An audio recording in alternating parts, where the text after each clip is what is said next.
Have you ever imagined your old age, what kind of life you'll live when your hair turns gray? Do you picture peace, health, warmth, and dignity?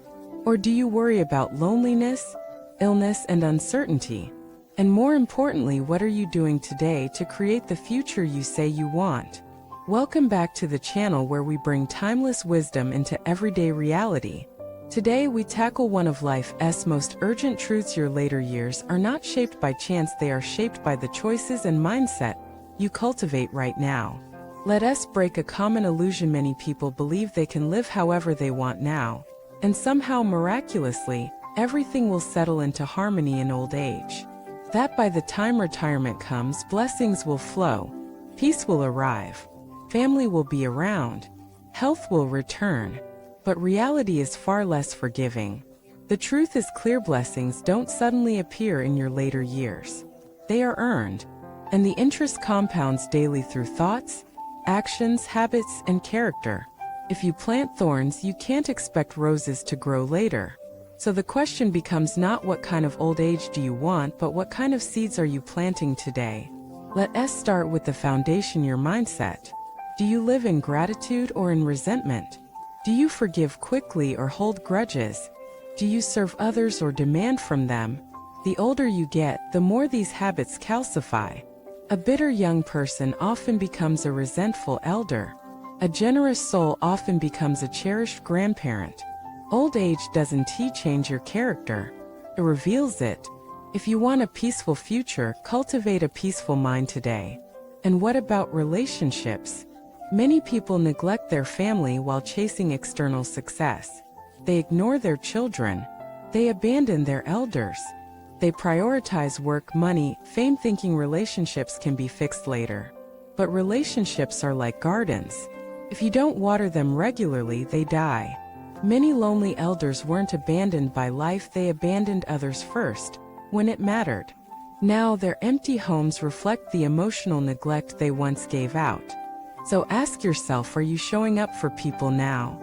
Not just when you need them, but when they need you. Are you listening, supporting, apologizing when you're wrong, encouraging when they're weak?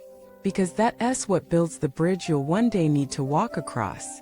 And let us talk about health. We live in a culture that glorifies convenience: fast food, late nights, stimulants, stress. We think the body will bounce back. But every poor choice is a withdrawal from the health bank account you'll depend on later.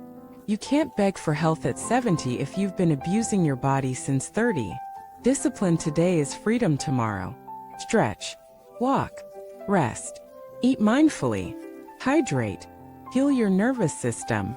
Honor your body not because it looks good, but because it carries you into the life you want. What about your finances? Many people avoid budgeting, saving, or simplifying. They live to impress, not to sustain. But comfort later requires sacrifice now.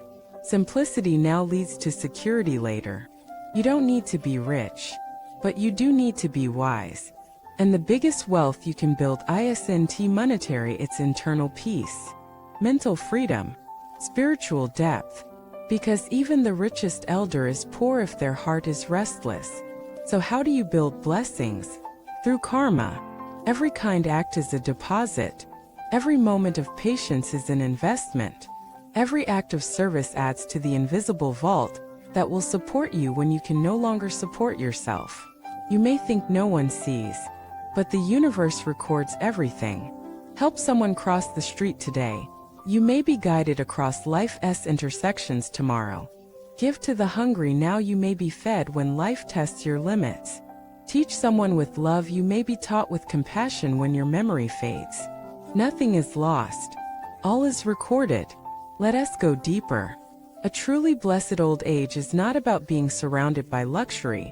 It's about being surrounded by meaning, by people who love you, by memories you're proud of, by a spirit that has learned to rest in truth. And that kind of life cannot be microwaved. It's slow cooked. So if you want a fulfilling final chapter, start writing it today with your thoughts, words, and deeds. Forgive someone today. Thank someone today. Choose stillness today. Eat better today. Save something today. Pray today. Reflect today. because later is too late. Life doesn't wait for you to wake up. Keeps moving. And those who plant well today reap well tomorrow. Let me share a story. A man once retired and moved to a quiet town. He had all the money he needed, but no one visited him. He paid for caretakers, but there was no love. He couldn't sleep at night, not from pain, but from regret. His children didn't return his calls. His old friends had long disappeared.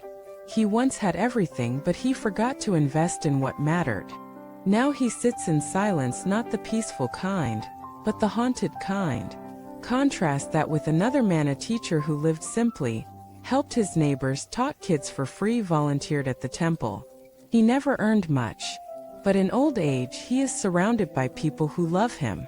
He has stories to share, wisdom to offer, peace in his eyes, joy in his step. What's the difference? One lived for himself, the other lived for something greater. The future isn't a mystery. It's a mirror of your present.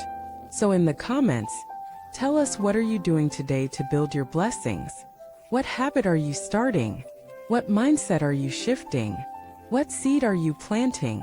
Let us support each other in building not just wealth but legacy, not just success but serenity.